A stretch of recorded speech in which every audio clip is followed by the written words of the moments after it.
Good evening, and thank you for joining us tonight. I'm Commissioner George Teal, and I'd like to welcome you to this live town hall. Since 2020, we've hosted dozens of these events, and we're always looking forward to connecting with our community. Tonight, we're talking about local control and home rule. Our priority tonight is to provide information and take your questions. We'll discuss local control and how home rule can have a positive effect on that, as well as the effects on the various offices within the county and the legal framework. I'd like to welcome my colleague, Commissioner Abe Layden, to tell you more about the format for tonight's event. Great. Thank you so much, George. Appreciate that. And this is a wonderful opportunity tonight. You know, Douglas County is healthy, wealthy, and wise, the healthiest county in the state, the most prosperous per capita, the #1 school district in the Denver metro area. This is a very, very special place. I know it's an incredible honor for the three of us to serve alongside all of the amazing citizens that we represent, nearly 400,000. We often say that we work for you, not the other way around. This is nearly 17 public meetings that we've had in the interest of making sure that we are open, transparent, accountable, and providing you with as many opportunities to ask questions and get information as you wish. But I want to lead with this. It's not that deep. This is all about local control. And the question I invite you all to ask yourselves, which I've been asking myself for 7 years as a commissioner, is, are we okay with how the state handled COVID-19 and the pandemic? Right. Are we okay with how the state has enabled illegal immigration? Yeah. Are we okay with how the state has handled homelessness? And are we okay with how the state has handled land use and public safety in Colorado? So again, I mean, obviously a lot of varied opinions in the room. Having represented 400,000 people in this county, I know that this is the safest county in the Denver metro area because we have invested in that here. Home rule is an incredible opportunity to talk more about local control, but want to make sure that, first of all, if you're joining us on the phone, press *3 on your telephone keypad to ask a question. We got a lot of people in the room, but many, many more online. We want to hear from you as well. For those online, please submit your question and our moderator will read it out loud. For those of you that are with us in the room, please raise your hand if you would, and we will bring the microphone to you so that you can answer your question. Again, we do have a full house tonight, may not get to every single question, but if you don't get your question answered, please still submit it to us online at douglas.co.us by searching Home Rule. Again, that's douglas.co.us, search Home Rule. On that webpage, you'll see a form to fully submit your question. At this point, I'll turn it over to our friend and colleague, Commissioner Kevin Van Winkle. Commissioner. Thank you, Commissioner Layden. And thank you all for joining us tonight. It's truly an honor to have so many people here and so many more even online. There will be a special election on June 24th, so it will be you who gets to decide, and the people of Douglas County who gets to decide if we should form a Home Rule Charter Commission and who should sit on that commission. Ballots will be mailed in early June. For information about the election or your voter registration status, you can visit douglasvotes.com. Beyond tonight's event, we do want you to know there are several ways to learn about what's happening with the county on a daily basis. This year, our board is sending out a weekly update about the work we did that week. To get that update, you can visit douglas.co.us to sign up, and just at the bottom of the page, there's a little sign-up form. Now I'd like to introduce our moderator so we can get the town hall going. Roger. Thank you, Commissioner. We want to get to your question tonight. So again, just a couple reminders. If you'd like to ask a question on the phone, press *3 on your telephone keypad and you'll be transferred to an operator who will take down some basic information. Once that operator gets your information, you'll be returned to the call and can listen to the conversation here in the room until it's your turn. When it is your turn, I'll call your name and ask you to repeat your question for our live audience. So hit *3 early to get in the queue. To ask a question online, enter it into the dialog box and we'll read it aloud when the time comes. And here in the room, just raise your hand at the appropriate time and we'll bring the microphone to you. Make sure you have the microphone so everyone in the room, online and on the phone, can hear your question. Since we'd like to hear from as many of you as possible, we'll limit all speakers to one question and try to ask you to keep it brief because I know we'll have a lot of questions tonight. And Also, we will have a presentation from our county attorney who will likely answer some of your questions during that presentation. If you'd like to follow along and you're listening on the phone, visit douglas.co.us. So I'm happy to turn it back over to Commissioner Teal. Commissioner. Hey, thank you, Roger. So let's start with the beginning. In the western states of the United States, local control has been a hallmark of their formations ever since the Civil War. The Colorado Constitution provides for counties to become home rule as that actual mechanism to establish local control. Now, Jeff Garcia, stage left, is our county attorney. Jeff, if you could, please give us your overview, as this may answer many of the questions folks have tonight. Thank you, Commissioner Teal. And thanks, everybody, for coming out tonight. I recognize a few faces that some of you may have seen my presentation before. I would like to give everyone a chance to, this is a little bit different. Every time I have an opportunity to speak with a group, I try to incorporate those ideas and those questions so I can best answer everything that comes forward. Last night we did 2 presentations on this, and we had good questions. I commend the people who were there and the people who asked the question. But I think the question that keeps coming up is, why does Douglas County need this? Why is today Douglas County need this? And I want to talk about a couple examples. In 2016, the USA Today had Denver as the #1 place to raise a family. Today, it's one of the most violent cities in the United States. In 2019, the state of Colorado had the strongest economy in the United States, of all the states. That has tumbled, and they are currently slashing the budget and cutting services.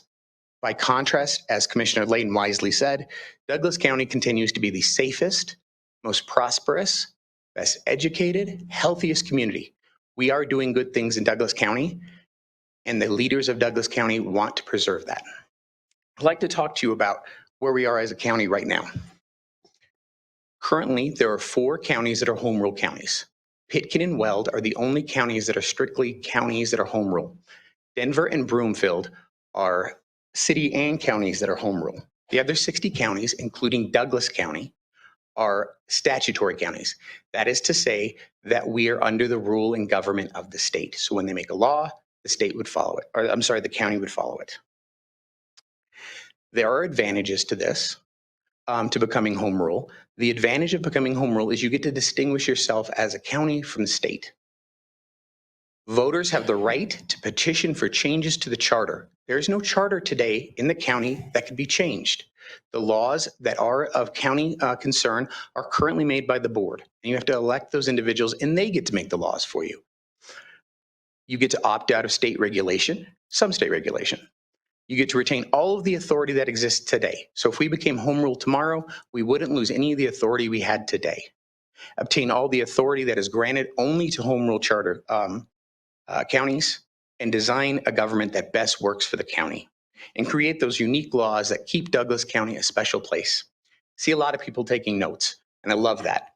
But I do want to say that this presentation will be up on our website tomorrow, so you have questions, if you want to take a look at it again, you want to check some of the citation, go up and look on that tomorrow. There are disadvantages. It will require 2 county-wide elections. It is a lot of work. There is the creation of the charter, and that's not just the 21 charter members. It's everyone in this room is invited to include themselves in sharing their ideas and what that charter is and what's important to them for their county and the place they live.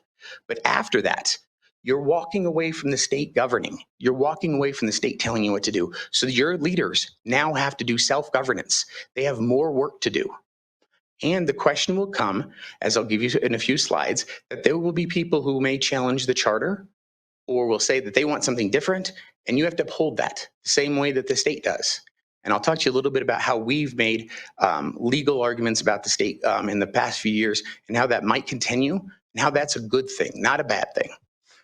Widespread misunderstanding about home rule. The laws that allow home rule have been around for about 50 years. That being said, they're not used every day. This isn't traffic code. This isn't a tort in a courtroom. These are laws that are infrequently used. Only 2 counties as counties have used these rules. So there's widespread misunderstanding. If you go on social media, you will hear things about home rule. Take the time to look for yourself. Take the time to go onto the website, question it, look at the laws yourself. Nothing that's in this process is new or unique, or Douglas is cobbling this together. This is a roadmap. The state gave the counties a roadmap in 1970. It started with amending Article 14, Section 16 of the state constitution that allows counties to become home rule. The state constitution says, counties, if you want to do the extra work, you can become home rule. You can have additional authority. You can be in charge of yourself when it comes to local concerns. It gives you a roadmap. 9 steps to become a home rule charter county. And then it requires 21 members to create of your community, your neighbors, the people you vote for, to make a charter commission. Question came up is, can this be done by the general election? This is a timeline. I encourage you to look at it online. It will be a great deal of work. For a period of about 60, 70 days, there'll be a great deal of work asked of the county. That's to make that election. In the event we don't make that election, you could have a second special election, which may be additional costs, which would definitely be additional costs. So there's a goal for that charter commission to get their noses to the grindstone and work to make that charter happen. The nice thing is we are not Pitkin or Weld. We're not starting with a blank page. We get to look at other charters that exist and build on those, see what are good about those and what are distinct from Douglas County that needs to be different. The 9-step process. So on March 25th, this whole thing was kicked off. Your Board of County Commissioners had a special meeting. At that meeting, they said there would be a June 24th special election where everyone in this room would have the chance to vote on it. At that same meeting, they divided the county into districts. The district that you're in is the same district that you're in for the board. So if you're in District 1 or 2 or 3, those will be the same districts when it comes to this election. There's been a little bit of conversation about how that meeting took place and whether there was an open meetings violation. The court recently ruled there wasn't. Transparency has been something that's been a big part of this. Commissioner Layden mentioned 17 meetings we've been at. I was at 2 last night. We're at 1 today. We're trying to get everyone informed as best we can. So if there's people who ask questions, we email us, we answer them, call us, we do that too. Talk to you about more ways of doing that. The first election on June 24th. On that election, you're going to be asked 2 questions. 1, should you have a home rule charter commission at all? Then, who's going to be on that commission? This will be a unique ballot. This will be different than ballots you've seen in the past. So even if you vote no, even if you're against that idea of having a home rule charter commission, you still get to vote for commissioners. You'll have a section that's at-large commissioners. I believe there's 8 people running for that. You get to circle in 3 boxes. So if anyone asks you, hey, how do I vote on this ballot? At large, you get to circle in 3 boxes. In your district, those districts vary between 10 and 12 people running. You get to fill in 6 boxes in those districts. You should look at the people who are running before then. Take your time. You're going to see a lot of names you may recognize. When you do that, go onto our website. There's a list of all the candidates divided by district. And you'll have time. The 24th is coming, but you'll have time to do your research on who you think you can communicate with and get the best representation of you and your needs. Question comes up. Why are we having a special election? 1, a statute calls for it. 2nd, in the event that you don't and you do 2 general elections, you won't become a home rule county until 2027. Our leaders in Douglas County said it's worth the cost. We want to get this board, this charter commission working, and we want them working together, and so that they become a home rule county before 2027.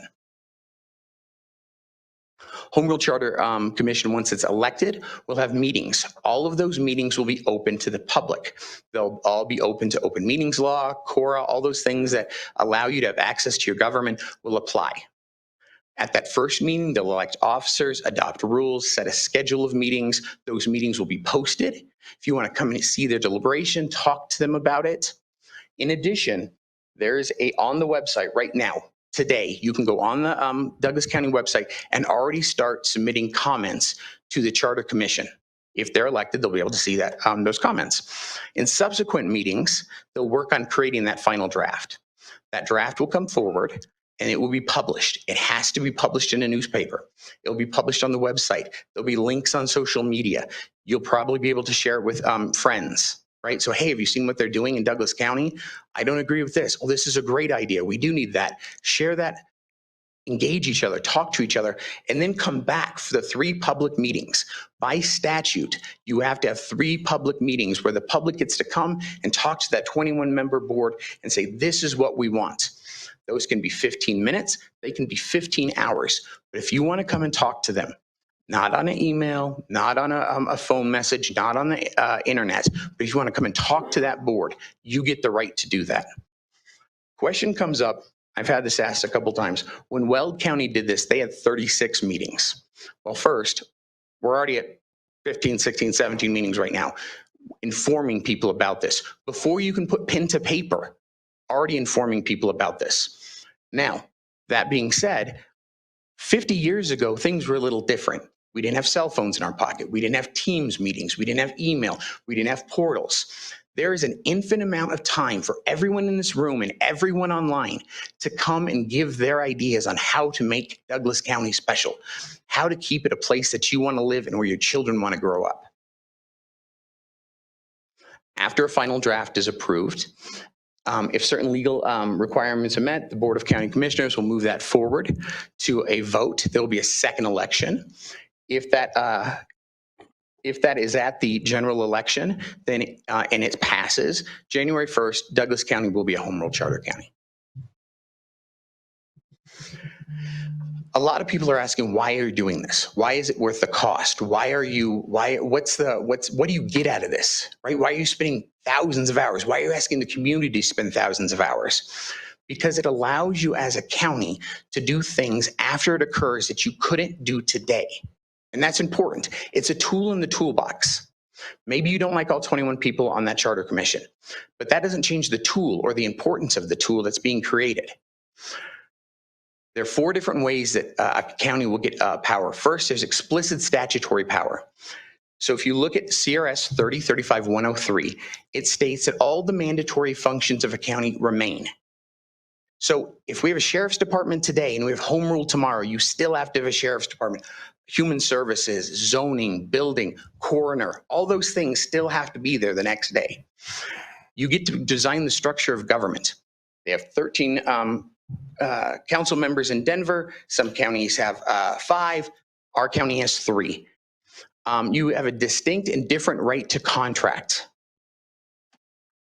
If you go to 3035-201, there's 47 items that are specific to a home rule charter county. These are all elaborately stated about what you can do after becoming a home rule charter.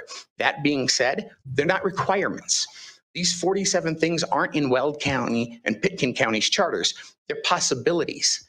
This is all about possibility at the moment because we don't even have a 21 charter commission in place. No one's put pen to paper. They're explicit statutory exemptions. So I just talked about the things you could do beforehand. Now you can do things you don't have. These are things that you no longer under state regulation. So there's a number of laws passed every year. For last year, the last time I looked, in the last session, that just exempt home rule counties. And it says everyone has to follow this unless you're a home rule county. Right now, those 4 counties are the only Pitkin, Weld, Broomfield, and Denver. We would be included in that.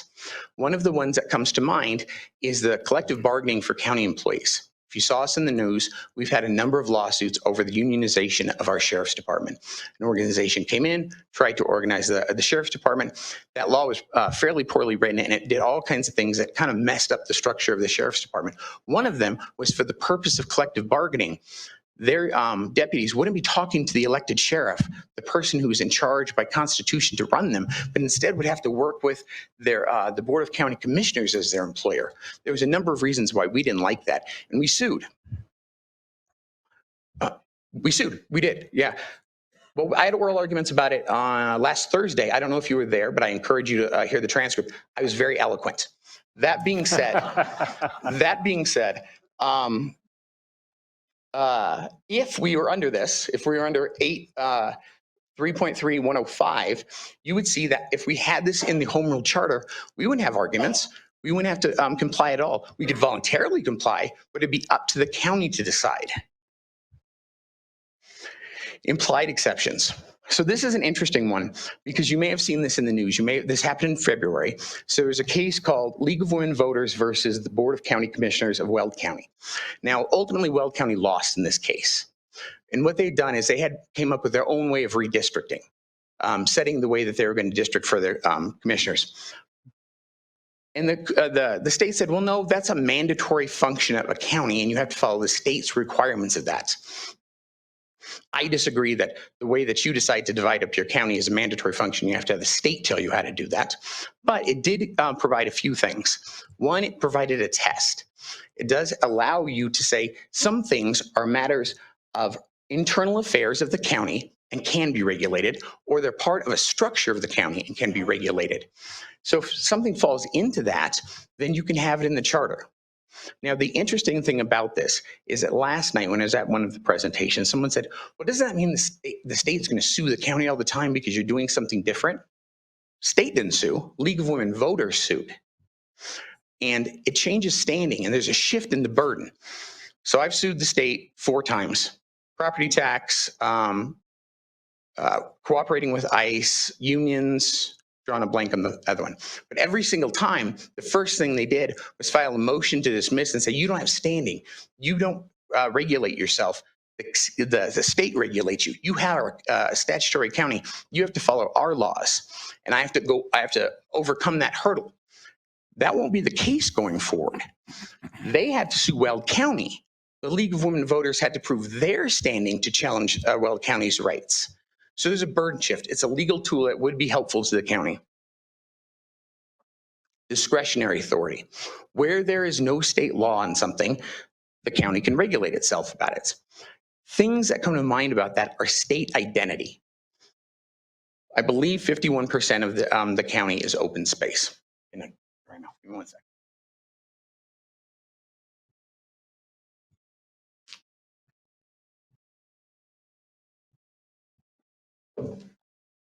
Thank you.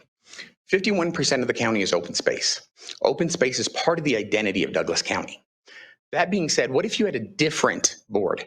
What if you had a board that wanted to sell its open space to build a new courthouse or to build a new building where the Miller Building stands? Well, there'd be some people who'd be, you can't do that. Well, they could. But what if you put in the charter that said you can't sell open space without a vote of the people? We talked about safety. Commissioner Layton talked about how this is a safe county. It's safe because there's an investment in the Department of Safety. There's an investment in the Sheriff's Department. That being said, what if we decided to make that a permanent thing? What if we said in the charter, there will be no defunding of the police?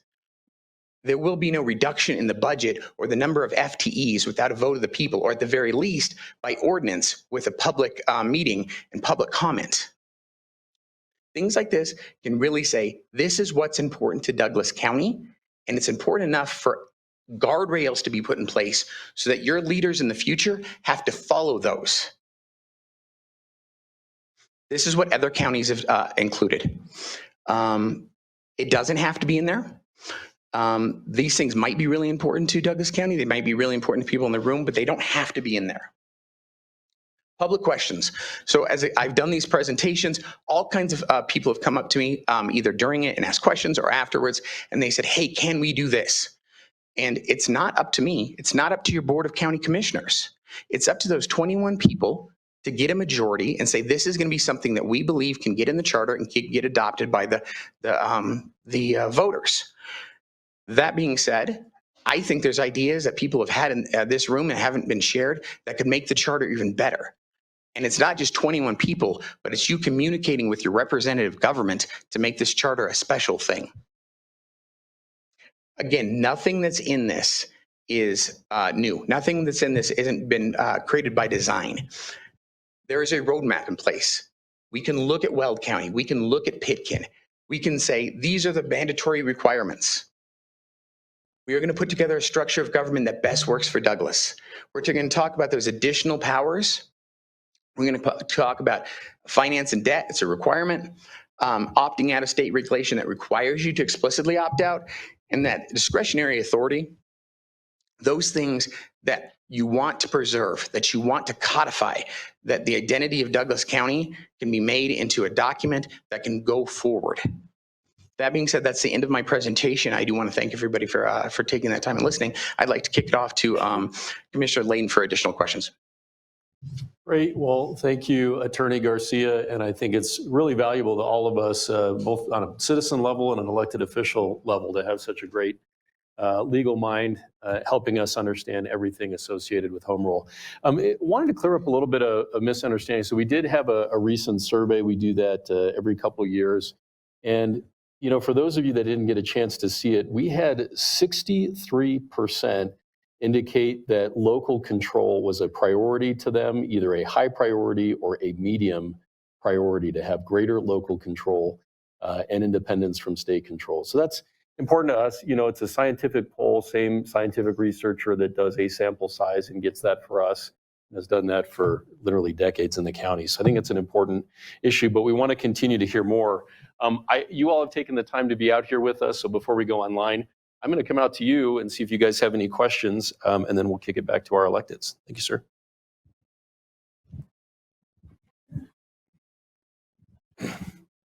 Yes, ma'am.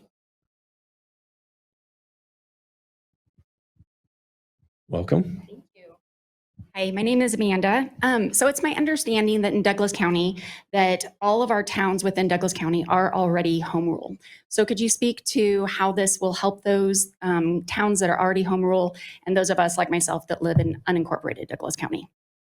It's such a good question. And I think Commissioner Teal has a cool parlor trick with cups where he can kind of explain that. We should have brought those tonight. And I totally didn't bring my cups. I know.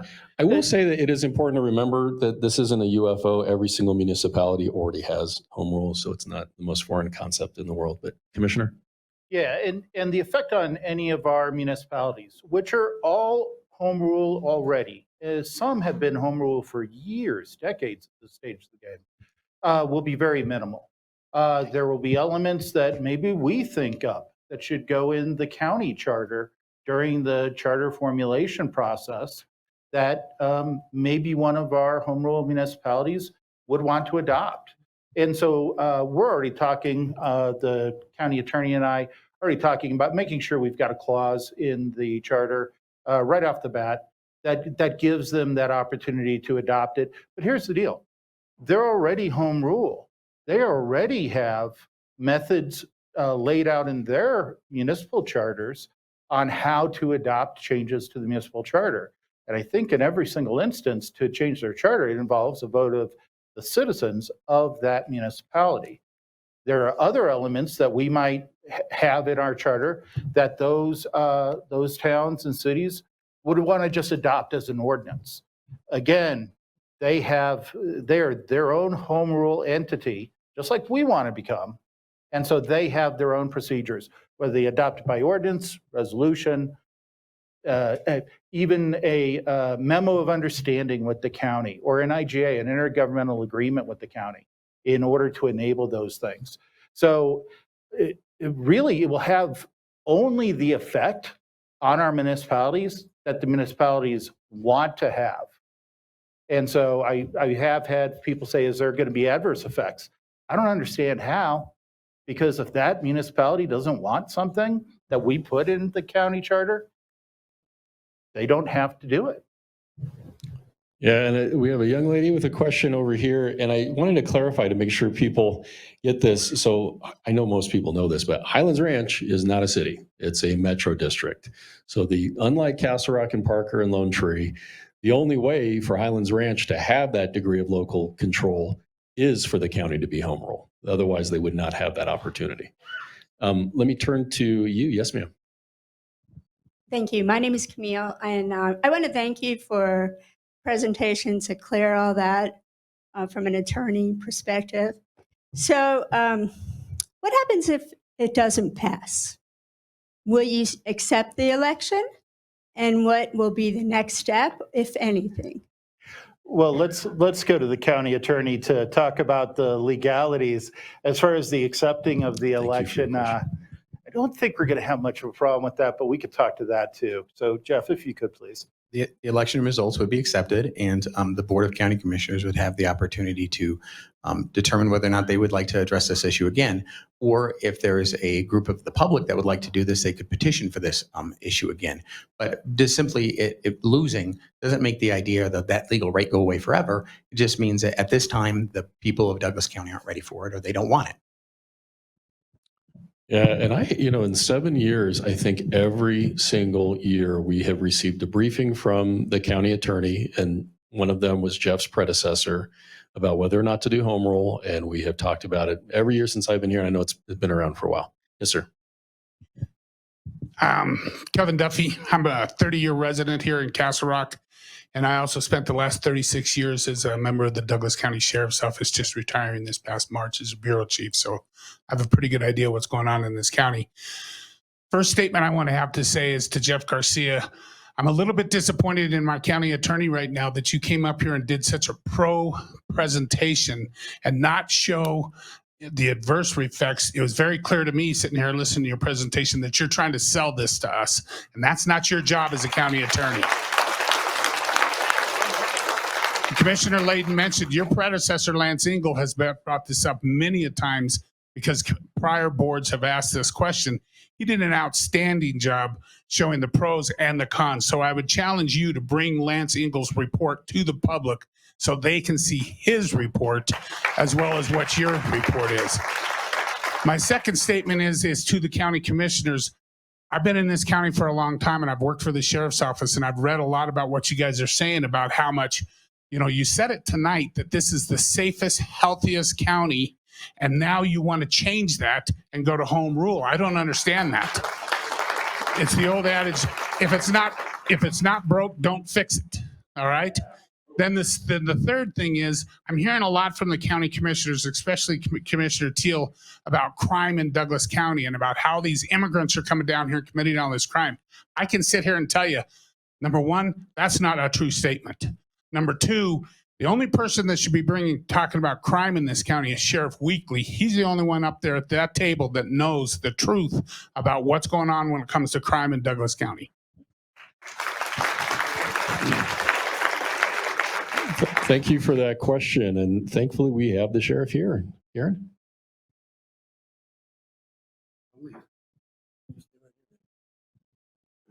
I've not we looked got at a our few people website ahead in the of you. last couple of weeks, but if you go to the Douglas County DCSheriff.net, you can see exactly what our inmate demographic population is, the number of inmates that are either citizens of this country or other nationalities. You can also see those that have ICE detainers on those individuals. Last time I looked, which is probably about a week or two ago, there was about 10 that are currently in our custody.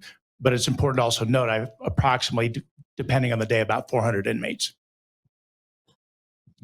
Yeah, and I'm just going to add too that, many years ago, we encountered encampments in Douglas County that were surprising to a lot of folks because we didn't deal with homelessness down here like other places throughout the state of Colorado. We started a homeless initiative to make sure that we were investing in our county. And as of today, we have functionally ended homelessness. We have 0 encampments. We have 0 panhandling and only 6 unsheltered people in a county of 400,000. The hundreds of millions of dollars that the state has invested, not only in homelessness, but illegal immigration, has led to not only keeping their numbers the same, but about 30% higher. So for us to be able to have local control around issues like homelessness and public safety, at least from what I've heard, ending homelessness might be a good idea. Yes, sir.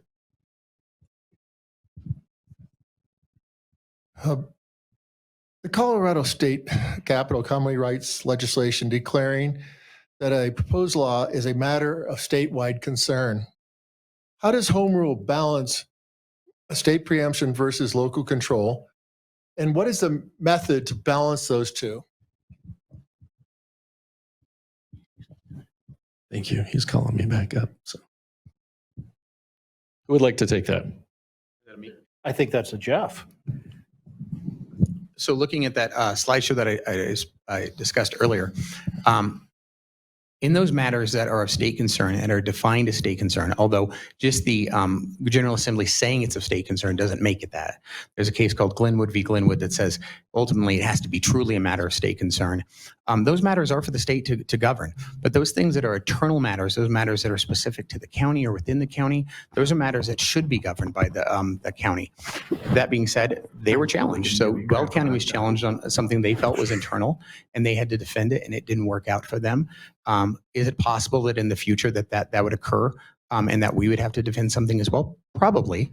That being said, I think that the Charter Commission would have to be thoughtful of that and be thoughtful of the things that they're putting in, and are those things that truly are occurring within their county and they're not overreaching.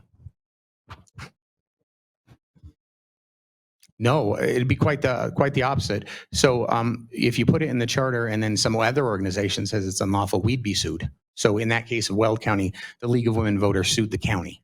So it would be, and it went 47 years with that in there as the way it operated until they made that change.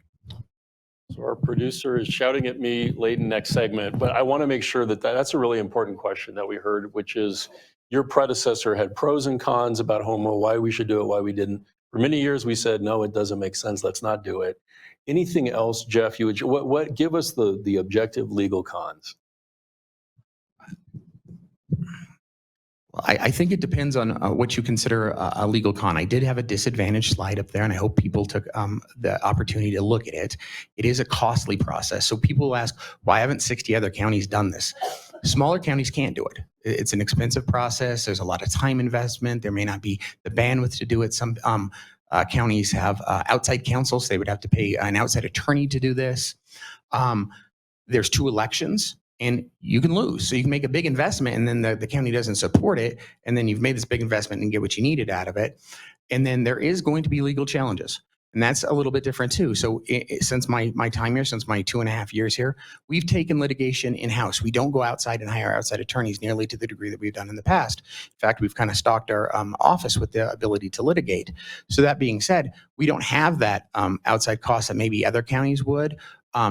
And then I think the other big question is the leadership of the county. So I'm in a very fortunate situation because sometimes when we've sued, we haven't prevailed. And the board didn't say, Jeff, you failed, you're out of here. Instead, they said, Jeff, you're only in trouble if you don't fight for our residents. And that's what we've done. And we'll continue to do that so long as they tell me to do that.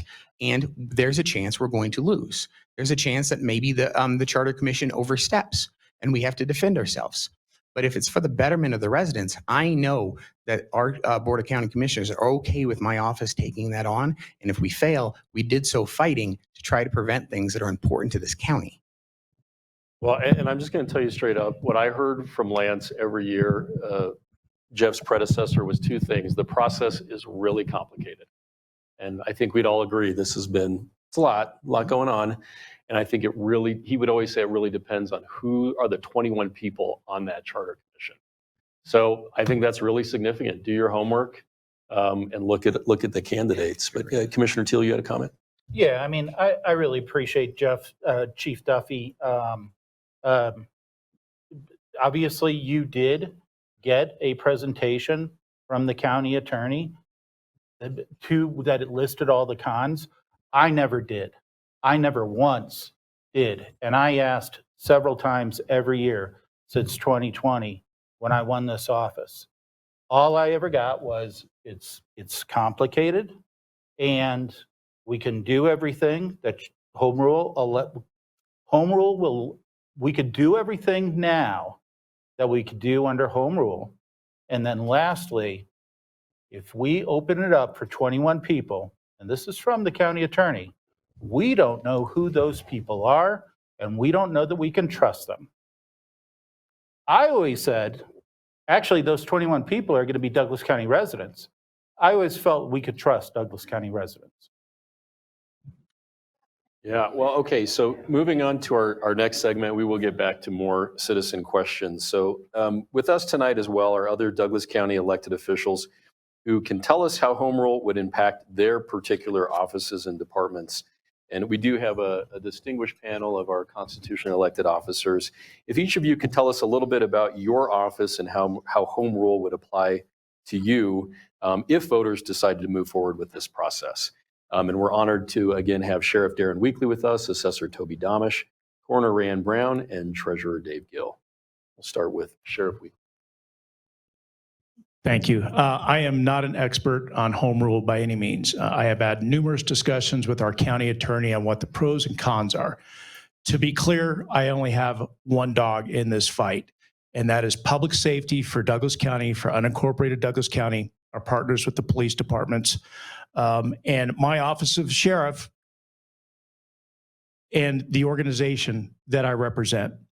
And so talking to the county attorney, he said there's a lot of things that we could build into the charter, such as minimum standards of officers per capita. My predecessors failed to adequately grow the sheriff's office with our increase in population. Like clockwork, our county has increased population at 2% per year. The amount of deputy sheriffs that we have out there on the street in unincorporated Douglas County is still only about 1 to 1.2 per thousand citizens. That's including our SROs. And again, we have the largest SRO program in the state of Colorado. But that's something else you could also build into the charter. If a new school is built, we could build into the charter an SRO shall be provided for each school. We can build into the charter how many FTEs per citizen. We can build things like that into the charter, which I think is helpful. I've also talked to the county attorney about criminal offenses and what are we allowed to do. My understanding is we can actually put into the charter lower level criminal offenses that include up to 2 years in jail and up to a $2,000 fine, nothing at the higher felony level. I think these are all good things for public safety for Douglas County. The same is true because I am also over the Office of Emergency Management. We can build things into the charter that require certain provisions for the Office of Emergency Management and things that they shall do. And again, that's voted on by the people. And once it's in the charter, it shall be done. And depending on whoever's elected, they can't change your mind. They can't retract it. They can't do this. They can't do that without an official vote to change the charter. So I think those are good things. Yeah, and I'm going to add on that really quick. So human trafficking is a massive issue in the state of Colorado. And I know for the members of law enforcement that are here, they know that there are more human trafficking sites in the Denver metro area than there are Starbucks. And we have run a bill for the last several years to try to fight this. This last year, we tried to run a bill to increase criminal penalties because you can actually get probation in the state of Colorado for trafficking a child. That went down on party lines. So still on the books, and we're still fighting that, and we're going to continue to run that bill. But what the sheriff is saying is accurate. With home rule, we have a greater degree of control to try to increase public safety and particularly protect vulnerable kids. Can't do it all, but we can increase more deputies on the street and more individuals in law enforcement that can deal with internet crimes, which is where all of this is happening. So there's a lot in public safety, but I feel remiss if I didn't mention that. Assessor Toby Domish. I want to talk about three things very quickly. It looks like there's a question on the phone. First, legal. Everyone in this room knows in 2023, the state of Colorado the assessors in the state had a reappraisal, which was generational. 50% increase on average in Douglas County. Totally unacceptable. Douglas County officials did everything we can to try and mitigate that situation. One of the things we did was try and lower all the home values in Douglas County by only 4%. Some of you know that action went in front of the State Board of Equalization, and the Colorado State Board of Equalization, made up of members largely appointed by the governor, rejected that decision and forced us to put the 4% value back on. Douglas County's response to that was to file a lawsuit, and Attorney Garcia can speak about that. We lost that lawsuit because of standing. Our view is if we had home rule, we'd have standing in that case to challenge that SBOE decision.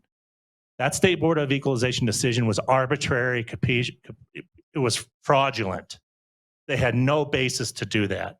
We were simply trying to provide property tax relief, and we had strong basis. We had the data to support doing it. So that's one.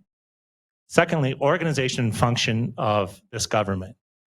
Your assessor's office, along with most of the offices in this county, operate at a higher level, a more transparent and functional level than what is required by statute.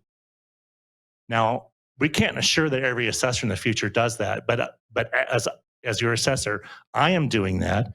And I would like to see the way we operate the county assessor's office be put in home rule. That includes how we handle appeals, the level of transparency, the level of service we provide. Because I'll tell you what, the level of service and transparency that we provide in this office is not done statewide. And so it can be placed in the home rule and enshrined forever. Why not do that? Finally, taxation. If there's anything that home rule ensures, it is an ability to address taxation. Whether we want to raise the question of Tabor for Douglas County government, whether we want to place in tax caps, whether we want to do formulas on mill levies, all those become options to the Home Rule Commission if this first vote is approved. There's infinite possibility in the area of taxation, and that can be good or bad. I think most of us probably know the cost of home ownership in Colorado has exploded. It's one of the worst in the country. It is the worst when contemplating our household incomes. So having home rule would give us real possibility of addressing this issue, at least in part. Thank you. Thank you, Assessor. And we have one of the smartest assessors in the state of Colorado, and we would not have been able to get $40 million back to our citizens for your amazing work. So thank you. Treasurer Gill. Good evening. I'm your county treasurer, which basically means I'm the county's banker. We send out tax bills, our little love notes to you every January. That money doesn't stay with the county very long. There are about 300 metro districts that money is dispersed to on the 10th of every month. Largest two are usually a metro district and the school board. County keeps maybe about 25% of that roughly. One of the things that I then have to do is if taxes are not paid, and we're somewhat like the mafia under state law, if it isn't paid, there are consequences. Interest accrues at 1% a month. If it's not paid, brought current by September, you get a notification that your property will be advertised for a tax lien sale. If it's not current in a couple of months, there'll be a tax lien sale and a lien will be sold on the property. If it's not brought current in 3 years, that property is going to be taken to sale at public auction. This is not a fun thing to deal with. And I get calls frequently now from usually at some of our, let me say, more mature citizens that they're having trouble meeting their expenses. They're retired. They have budgeted. They have planned. They did not anticipate this type of tax increase. One of the main reasons I do very strongly support home rule is it gives us a better chance at holding it down. I don't like telling people, I'm sorry, you must pay this or you're going to lose your property. This will give us a tool that we can also use to lower our taxes. I believe that we would have prevailed in the suit that Toby's reduction of our taxes brought. That would have saved 4%. And that may not seem like a lot to some of us, but it means a tremendous amount to some of our senior citizens. I've lived in this county for over 40 years now. I've served on the Planning Commission. I've been a chairman of it when we wrote some of the original, the first master plan and the first zoning ordinances. This county and its people are very, very important. And I believe that the Home Rule Charter gives us a much better chance of serving our county and our citizens. Thank you. Thank you, Treasurer, and want to make sure to get to our final elected official on the panel tonight, Coroner Rayanne Brown. Coroner. Good evening, Rayanne Brown, Coroner. The Coroner's Office determines manner and cause of death. Our duties are pretty much strictly mandated by the Colorado State Constitution and Colorado Revised State Statutes. So home rule with the variance for the coroner's office really would come down to whether the coroner's elected, appointed, term limits, and salary. So those are really basically, if the charter decides to change any of that, that would be to the vote of the people. But those are really the main effects that would happen with the coroner's office. Great, thank you, Coroner. And I know we want to get back to questions. We'll turn it over to Commissioner Teal to take some more. Abe, it sounds like Roger has some folks online and on the phone. We do. Let's hear from Nancy first on the phone. Go ahead. Hi, this is Nancy. And my question is with home rule, what will happen with RWR? Are you opposed to it or will it go forward? And I have to tell you, I'm opposed to RWR, but that's where my question is. I think we should start with one of you guys.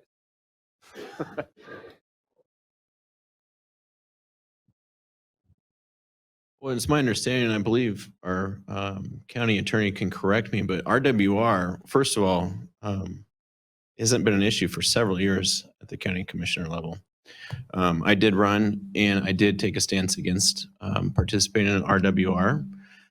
Haven't changed that idea, but I would say that RWR would cross multiple jurisdictions. It goes outside of the county of Douglas, and home rule has to govern everything within Douglas. So I believe that would be outside the bounds of what home rule would allow us to do.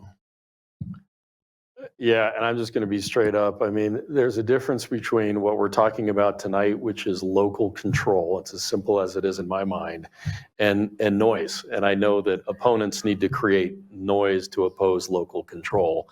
I didn't vote for RWR. I mean, we need water. We helped found the Water Commission. We have a comprehensive water plan coming, 2050 comprehensive water plan coming this year.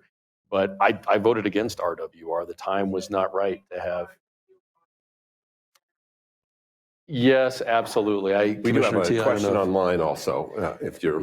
We went through a process during COVID where the federal government provided about $68 million to Douglas County for COVID relief. And so we got north of 300 million in requests, everything from traffic to public safety to infrastructure projects, and we got a lot of water projects.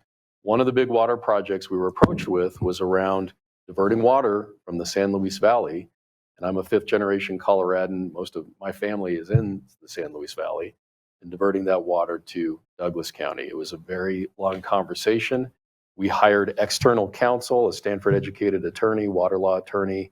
It's been around for 30 years, gave us a legal opinion. He said, you need water, but now's not the time to do that. And candidly, we did not have a willing community in the San Luis Valley that wanted to do that. So I didn't vote for it. I didn't support that. And I have never heard that brought up one time as anything to do with the home rule. So I don't know if anybody else has any other comments. Yeah. Home rule will have no effect on engaging with renewable water resources. If it was something we could do right now, and we were told by several people it's something we could do right now, that's not going to change whether we're home rule or not. The reality is RWR is dead. It's dead until the state legislature takes action, and the state legislature isn't taking any action. So folks who may be concerned that the water deal to bring water in from the San Luis Valley, that home rule is a part of that, there's just nothing there. And it's very much like Kevin said, it gives us no greater influence on the rest of the state in influencing what another county of the state does. So it's really a dead subject, folks. It's only being brought up as a fear-mongering technique by those opposed because they cannot articulate actual reasons for it to be opposed.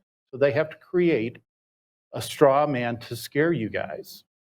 Roger, we have a question online. We do. We've got several similar questions. I'll read the one from Craig. He asks, is it true that if home rule passes, the county commissioners can change term limits? Well, okay, so if home rule passes, if term limits are captured in our charter, and folks, I am running for the Charter Commission, my stance is we will continue to have term limits. That's what I will be fighting for. Therefore, and let's say when that passes, if home rule passes and and term limits are protected in the charter, the county commissioners can't change that. And that's a key point to make.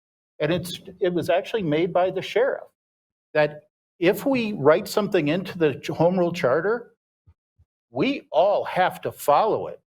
If we don't follow it, you don't have to wait till the next election to decide that one of us should get kicked out.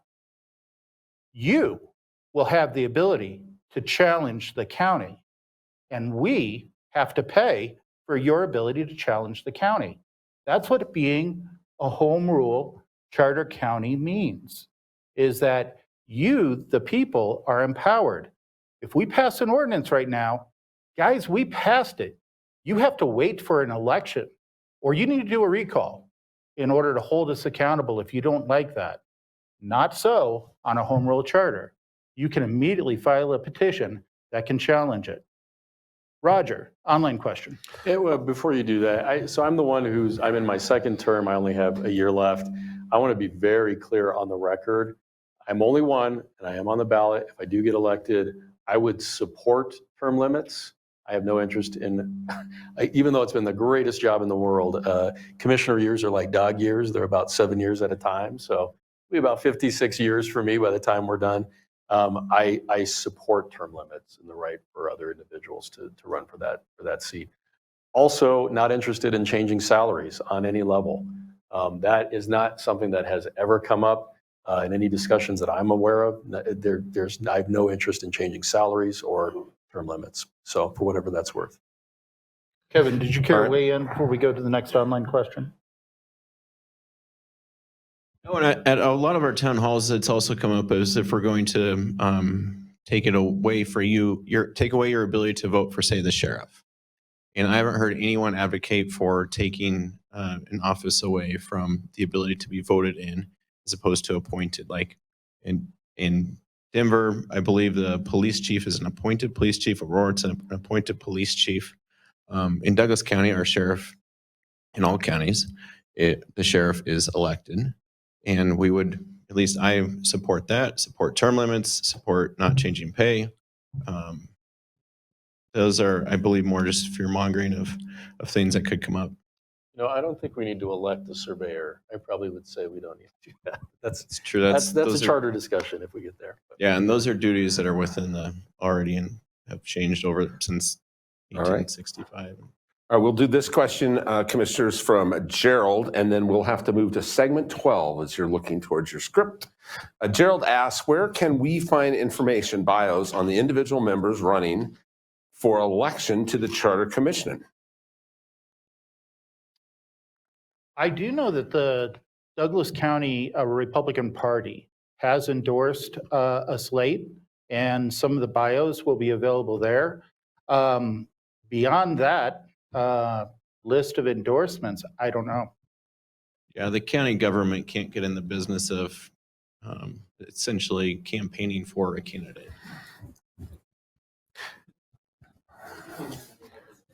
All right, Commissioner Layden for wrap up.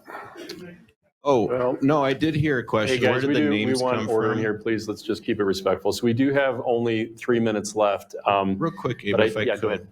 So to join the Charter Commission, it was a 30-day window and you had to get 25 signatures. And that was all, we advertised that as much as possible to get as many people as possible. And we did get a very wide range of people running. So that's how that happened.